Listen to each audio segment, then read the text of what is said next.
غیبت زنا سے سخت گناہ کیوں کر ہے؟ آپ نے فرمایا آدمی زنا کرتا ہے، توبہ کر لیتا ہے، اللہ تعالیٰ اس کی توبہ قبول فرما لیتا ہے، لیکن غیبت کرنے والے کو معاف نہیں کرے گا جب تک وہ شخص اس کو معافی نہ دے دے جس کی اس نے غیبت کی ہے۔ یہ معاشرتی زندگی کو خراب کرنے والے جتنے بھی ایلیمنٹس ہیں، بیسیکلی ان سب کا ایک ہی اوریجن ہے اور ان کی حرمت کا ایک ہی سبب ہے، اور وہ یہ کہ اس سے ایک مسلمان کی عزت پامال ہوتی ہے۔ جب کسی مسلمان کی جان لی جاتی ہے تو وہ تو نظر آ جاتا ہے کہ فلاں شخص نے فلاں کو قتل کر دیا، تو قاتل بھی بدنام ہوتا ہے، برا قرار پاتا ہے، اور مقتول بھی مظلوم پڑا ہوا نظر آتا ہے۔ لہٰذا اس گناہ کو تو ہم بہت اچھی طرح محسوس کر لیتے ہیں۔ اسی طرح اگر کسی کا مال چرایا جاتا ہے تو جس کا چوری ہوتا ہے وہ بھی مظلوم ہمیں نظر آتا ہے، ہماری اس کے ساتھ ہمدردی ہوتی ہے۔ خدا نخواستہ کسی گھر ڈاکہ پڑ جائے، چوری ہو جائے تو ہمیں بہت دکھ ہوتا ہے اور ہم اس کے پاس افسوس کرنے کے لیے جاتے ہیں، اس کا حوصلہ بڑھانے کے لیے، اور اسی طرح چور کو برا بھلا کہتے ہیں۔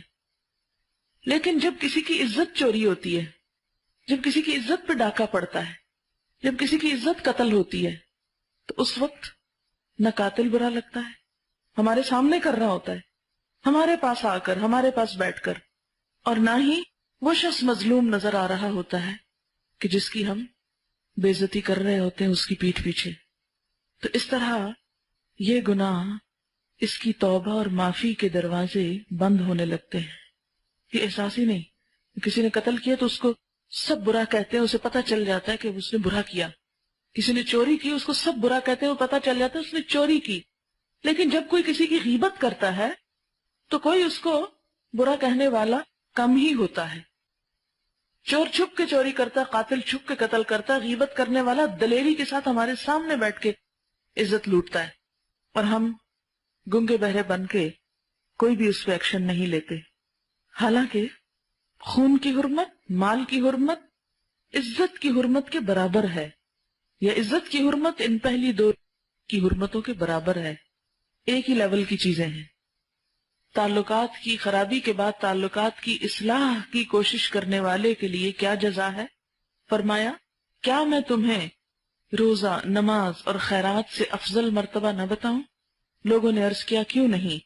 فرمایا آپس میں جھگڑے والوں میں صلح صفائی کرانا، کیونکہ آپس میں جھگڑنا مونڈ دینے والا ہے، ہی الحالقہ، جسے کوئی چیز بالکل صفائی کر دی جاتی ہے اور وہ دین کو مونڈ دینے والا، یعنی دین کا نقصان ہوتا ہے اس میں۔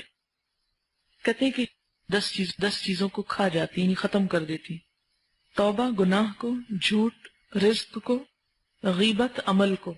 ظاہر ہے جب انسان غیبت کرتا ہے تو اپنے نیک عمل دوسرے کو پہنچا دیتا ہے، غم عمر کو، صدقہ بلا کو، غصہ عقل کو، پشیمانی سخاوت کو، تکبر عمل کو، نیکی بدی کو، عدل ظلم کو۔